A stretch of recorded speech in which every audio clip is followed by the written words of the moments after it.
There, what is going on? This is Abdullah from Self Engineered, and in the past video, we have covered how to use a while loop, and instead of repeating this two lines of code every single time we want to draw a pentagon. So, in this video, we are going to give our code more functionality in terms of if you want to draw any shape that you want, you can just draw it by just passing a variable. Now remember, a variable holds a specific value ties to it. Just like in this one, we have a number and this is its value. We have a name and this is the value for it.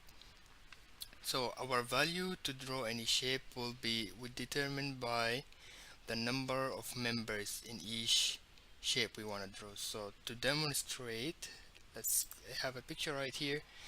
So we drew a pentagon, and one pentagon has 5 members here, here, here, and here.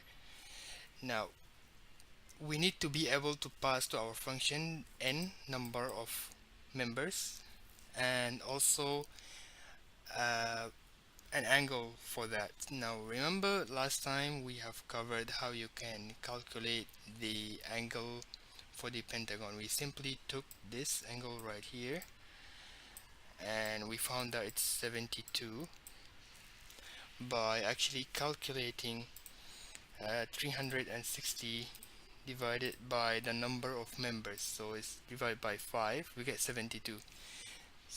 Using the same way, we can get the angle for all these shapes. Let's say you want to get the angle for a square. It will be 360 divided by 4.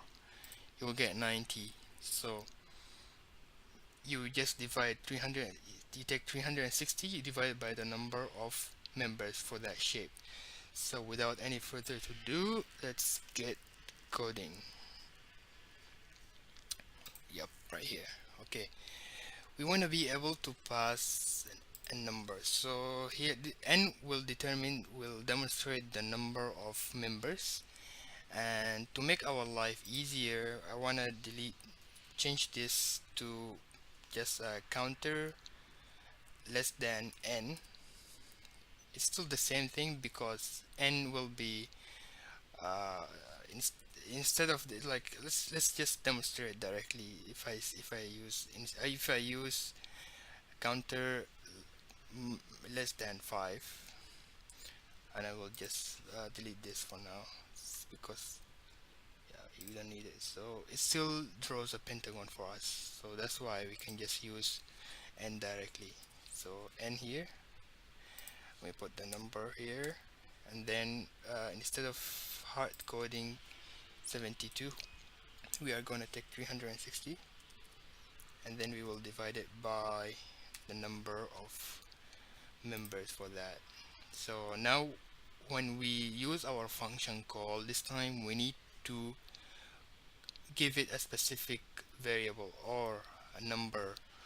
Like, we cannot pass it empty just like that. It will not run our function, and then we are going to get an error right here. So it says it takes exactly one argument and 0 was given, so we have to give it an argument. In this case, let's just give it 5, and then we draw the same pentagon we did before.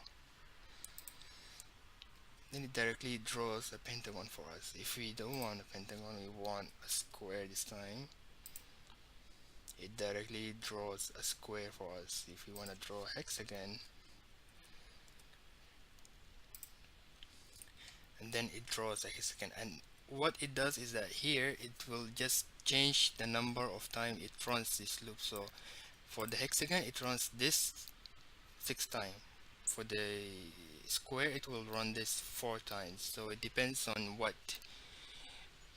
shape do you want. Even if you want to draw a triangle, you just give it a 3, it will directly know what it's supposed to do. Yeah, and this is how you can draw any shape using this few lines of code by just passing a variable. So this is how powerful variables can be. In the next video, we are going to make the user determine how many shapes as he want, and we are gonna make a square out circle out of a square. Yeah, let's try.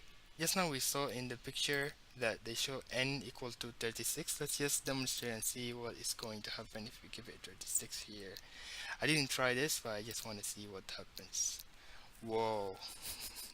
It just disappeared. It's probably drawing a very big circle. That's why it went all the way. See, it came back. So it did draw a really big circle, but we cannot see it.